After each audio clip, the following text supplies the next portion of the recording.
Hello, everybody. Hi, everyone.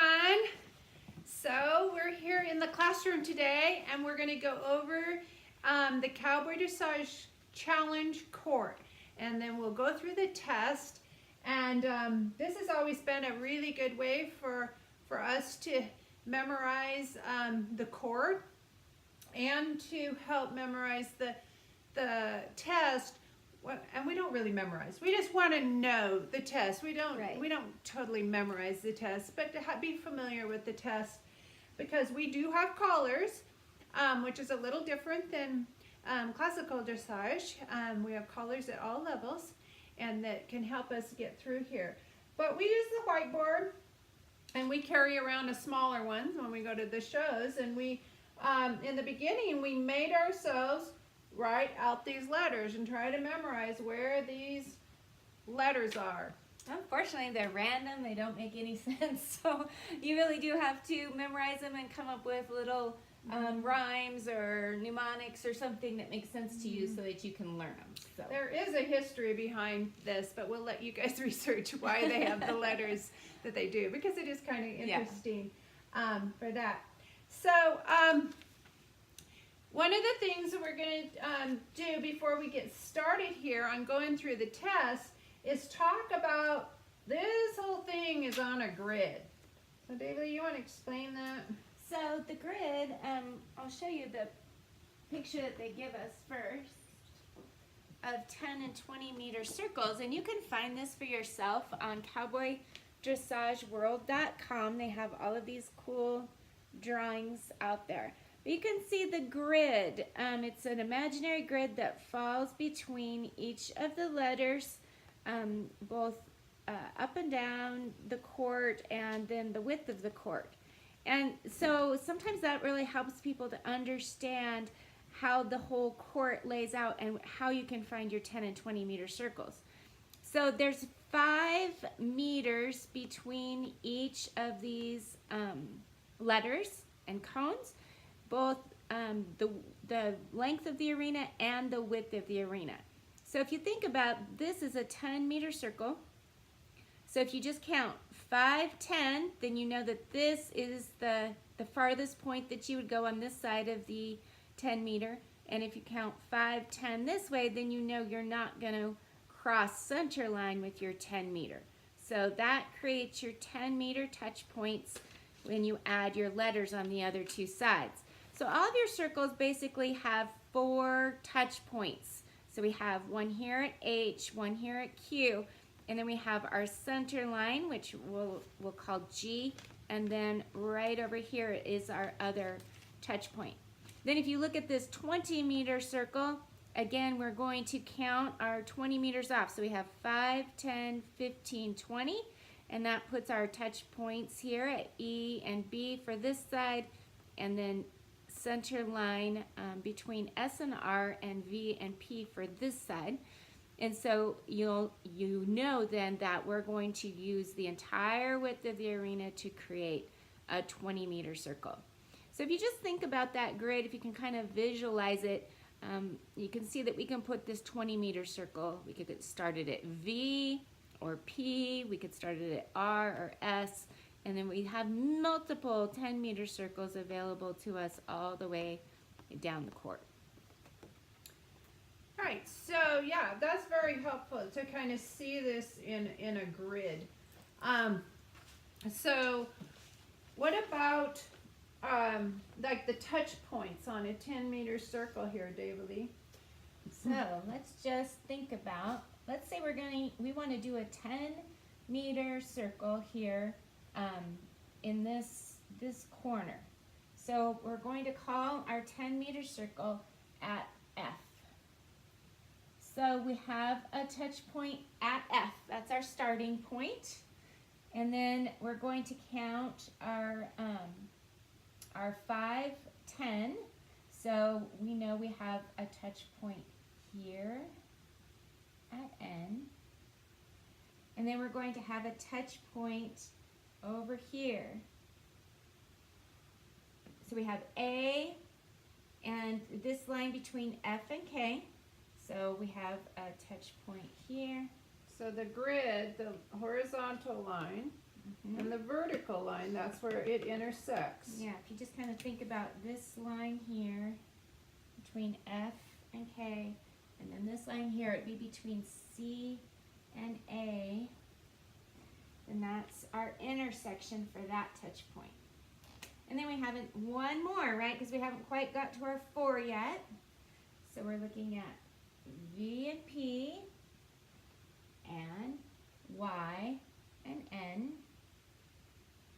And we're going to put a touch point there. And now we've created our 10-meter circle in this corner. All right?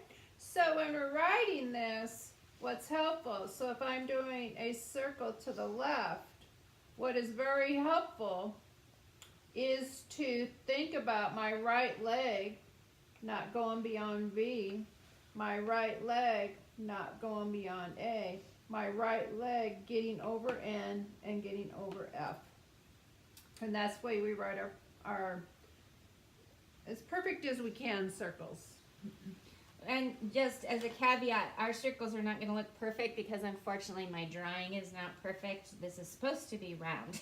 Yeah. So, and one thing that the court really helps me with is it makes me keep my eyes up and looking ahead, because I have to look ahead as I come around here. You know, if I'm going this direction at F, as I come around here, I have to be looking up.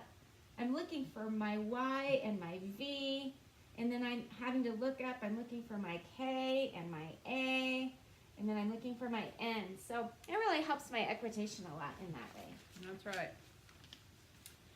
All right.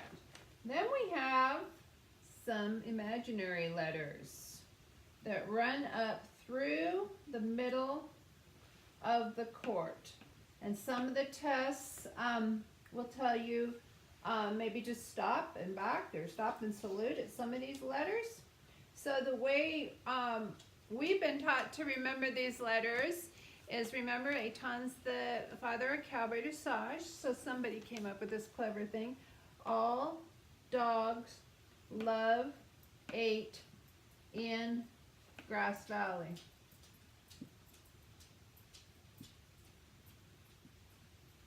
Okay, so 8 is for Eitan, and so we have DL8ING, and some you'll have in this test actually. We are going to stop between G and C. And on the challenge court, G is easy because the cones are there. But on the open court, they aren't there. So remember, this is a challenge court where it has all the fun poles in it, which is a lot easier when you're beginning because it kind of gives you some landmarks about where your circles should be. But we also have the open court that has no poles in it. So this card is easier in the beginning, but it's further up in the test when you have like a walk, jog, lope test and you have an lope of these poles. It's not that easy anymore, right? So, but it is a very good court to begin with. So always remember 8 right in the center is kind of the way that you orient yourself on the court. So 8 is always, whether you have the octagon there or not, it's always exact center. It's exactly between E and B and C and A. So you can always find 8 in that way. All right, so we're also going to talk a little bit about working gaits and free gaits, and we will talk about this a lot. But just remember, your working gaits are the horse's frame is shorter and it's more of an up and down movement, and the free gaits are longer head to tail, longer stride, and they're more sweeping, right, and longer. So in your test, we are going to have free walk, free jog, working walk, working jog. Okay? All right. What else, David Lee, before we get started? So what we want to do is we're going to give you the live overview of what the test looks like. And then we're going to draw the test out on this court so that you have an overview looking at it from this perspective. And we encourage you to do both. As you're working to figure out the court, it's great to both watch people ride the court, and it's great to draw it out for yourself. Print off your test, look at it, and then try to see if you can draw your way all the way through it. And that makes a lot of sense. So grab your test. It's challenge, walk, jog 4. Grab your test and sit down, and you can just go through this with us as we do it. And if you haven't yet, print it off at cowboydressageworld.com, and it's under courts and tests, little button there, and you can find it there. Yep. You can find the call sheet, and you can find the actual judge's score sheet, which looks somewhat like this, right? It has all these boxes, and these boxes are important. We will get into that more when we talk about the score sheets, but these boxes are really important to know. Also, yeah, David Lee has something here you can also find on cowboydressageworld.com. So Cowboy Dressage World, the partners have been so generous to share all of this information with us. It's all available out there. And for each box, Marcia showed you the boxes on the score sheet, and for each box they have provided us with a drawing of what that specific box looks like. So you can go out there and find each box, each maneuver, and look at what exactly it is that they mean. So it's really cool. All right, so shall we start? I think so. All right, so you know, one of the ways, you know, like we said, is to read the test yourself and try to draw it. And then I like to also, as a competitor, have somebody else read me the test and draw it, or have somebody else read you the test and use imagery.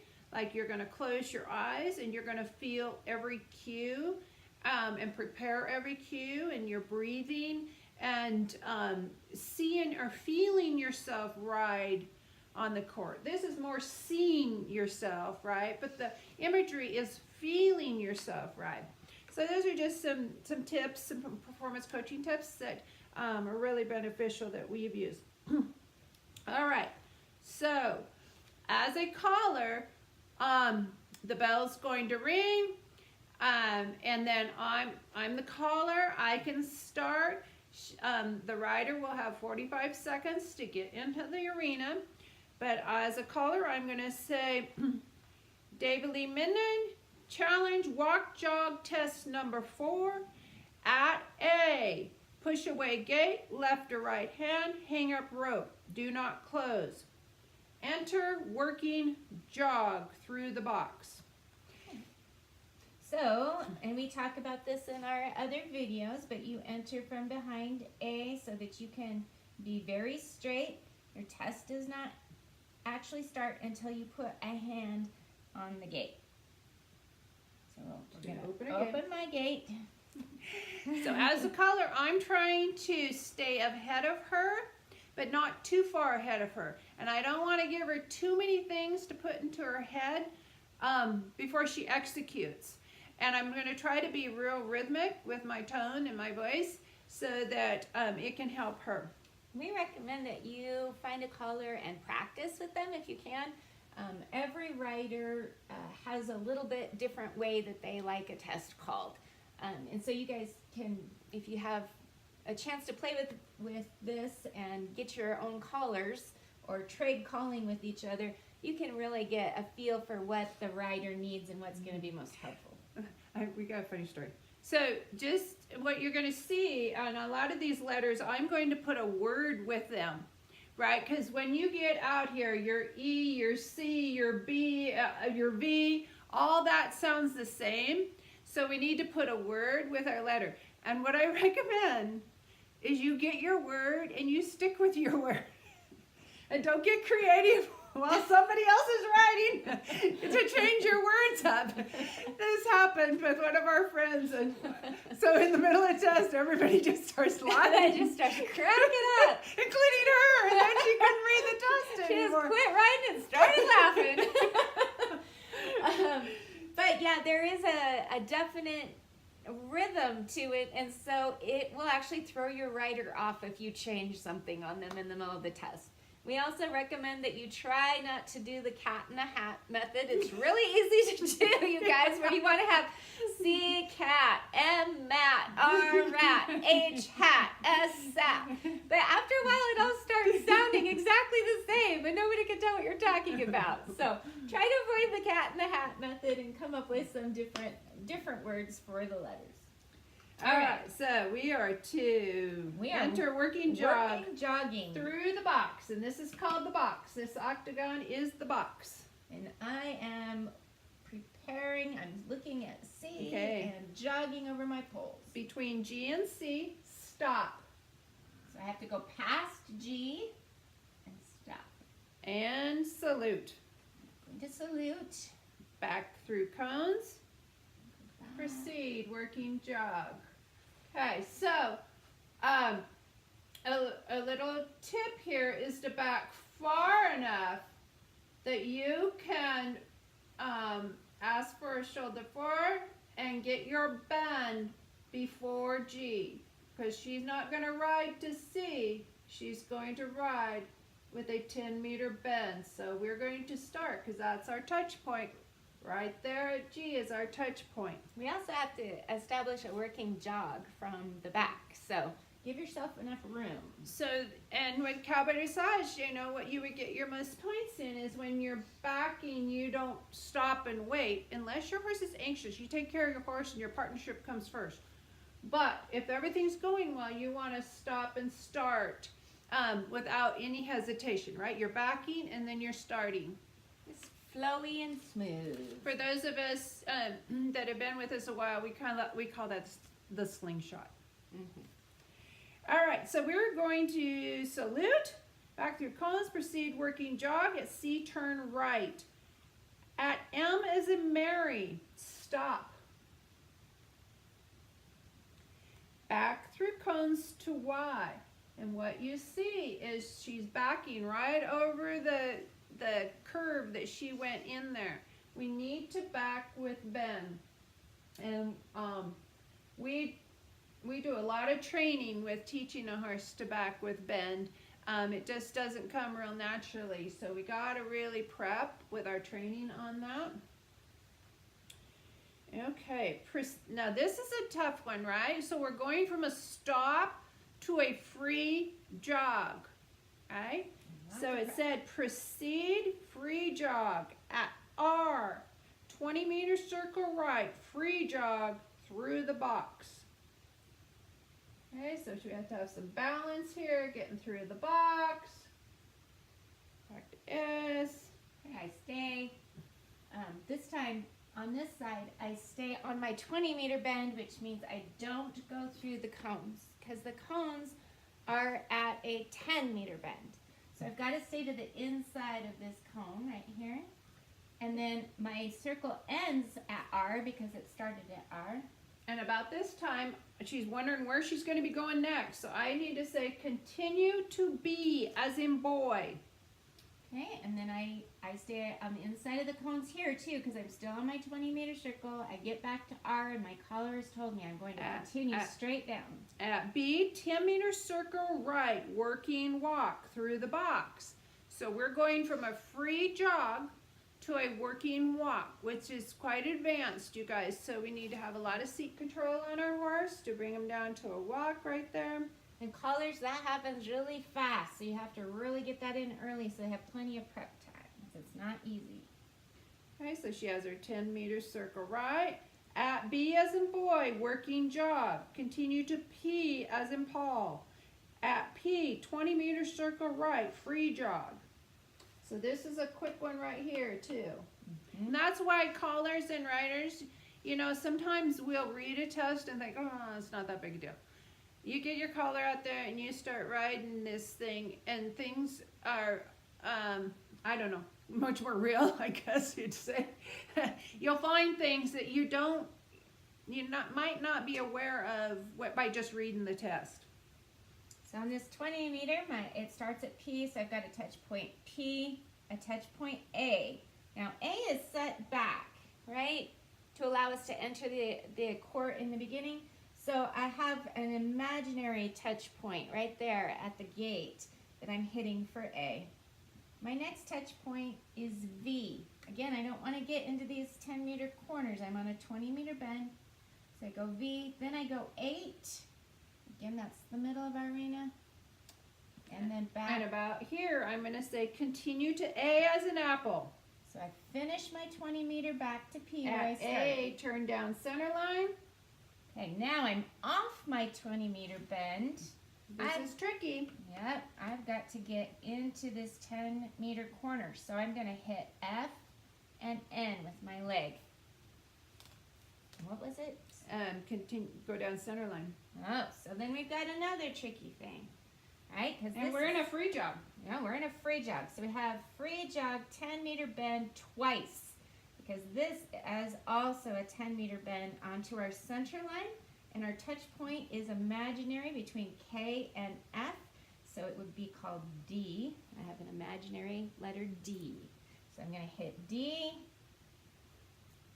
At 8, transition to working jog. All right, there. Jogging. Jog, jog. At C, turn left. And this is where it starts mirroring. A lot of tests mirror themselves, some don't. But this one does. At H as in hat, stop. Back through cones to Q. Proceed, free jog. At S, 20-meter circle left, free jog through the box. Okay, touch points S, 8, R, C. Continue to E as an egg. At E, 10-meter circle left, working walk through the box. Okay, touch points are going to be between J and Q, not overriding the baby cone line. 8. At E, working jog. Continue to V as in Victor. At B, 20-meter circle left, free jog through the box. Same 20-meter, 20-meter points. A, E, 8. Continue to P as in Paul. At P, 8S, change direction, working jog over poles and through the box. 10-meter bend here. Right, we're still in free jog. Had to get into that 10-meter bend. bend. And then working jog over ground poles. Now, I've got, right here, I've got to make a little change to a straight line. So we do a little baby hunch. I've got my, Or bring the shoulder around. Bring the really isn't a hunch turn. We just call it baby hunch. bring the shoulder onto my straight line. Now, I want to be as straight through here as I can be. Straight, straight, straight. At H as in hat, free walk. So working jog to free walk. Again, a little bit of a tough transition there. At Y, turn right down quarter line over ground poles. 10-meter bend right here. Yes. This is my touch point I got to hit. Before middle line, stop. So before BE line, she's going to stop. Half turn on forehand left to full turn on haunches right. Proceed free walk over ground poles. 10-meter bend to C. At Y, turn left. At Q, turn left down quarter line over ground poles. 10-meter bend. So that becomes like my Half of a circle. Yep. Before middle line, stop. Half turn on forehand right to full turn on haunches left. At, sorry, I'm watching you. that happens to proceed- colors. You get involved watching your friend ride their test, and you're like, "Oh wait, I gotta do something here." Proceed free walk over ground poles. At Q, turn right, free jog. So you're going from a free walk to a free jog, another tough transition. Continue to A as an apple. All the way around. All the way. So we're in 10-meter bend all the way through these cones.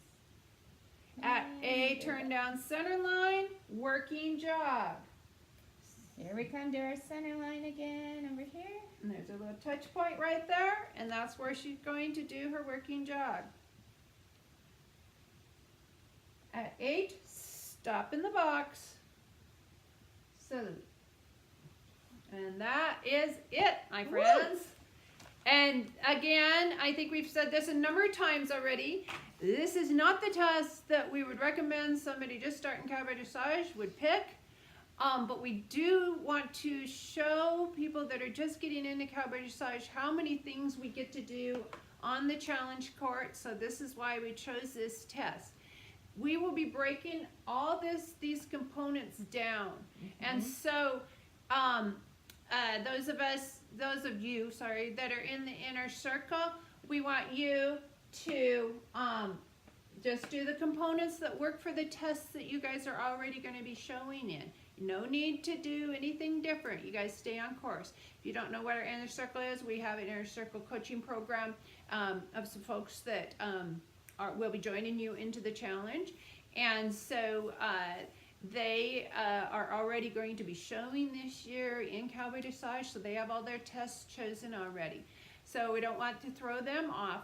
And for you guys just starting, again, if it's too difficult, you just practice your circles, practice your transitions, practice your haunch turns, practice your forehand turn. Practice, your 10-meter circles and all that. Practice going over the poles. You don't have to do these tougher components to this test yet if your horse isn't ready. Yeah, just do what you're ready for. You'll find that if you start where you're at and just progress, you'll get further than if you try to throw you and your horse in the deep end. So do what you're comfortable with and celebrate where you are, because it's a very fun journey. It's a journey for all of us, and we just need to enjoy the journey, enjoy the time spent with your horse. That's why this is a challenge. We want you to spend the 6 hours and the 12 sessions with your horse, developing your connection, developing your partnership. That's really what it's all about. It has nothing to do with getting through a test, really. The test just gives us something to strive for, and it gives us lots of different things we can do and work on. But live where you and your horse are right now and really enjoy that time together. That's the whole purpose of this. Right. So, David Lee, what if they don't have a court? Not a problem. We're going to get rid of this court.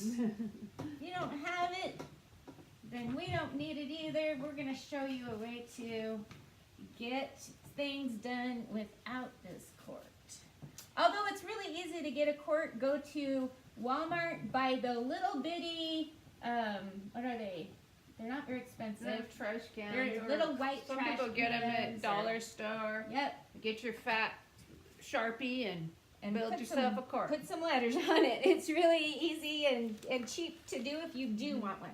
If you don't want one, that's fine. Well, and this is what we're going to show you is if you have a smaller space too, you can do this. This is what we rode years and years before we knew anything about cowboy dressage. Is we set up our cone circle, and if you don't have cones. The other day in our arena, we had a water bottle for one of our cones. I didn't bring out enough cones for the circle, so I used a water bottle. We don't care. We're not fussy. So what you do is you find your center and put a cone. And depending on your space, you can go count, step off 32 feet from center and place your cone. And then place another cone 6 feet in from your circle. If in our indoor arena, we only have enough for 20, so I step off 20 and then 6 feet out for the chute to go through. Okay, so should I draw the circle? So we call this our 20-meter circle when we're out here like this.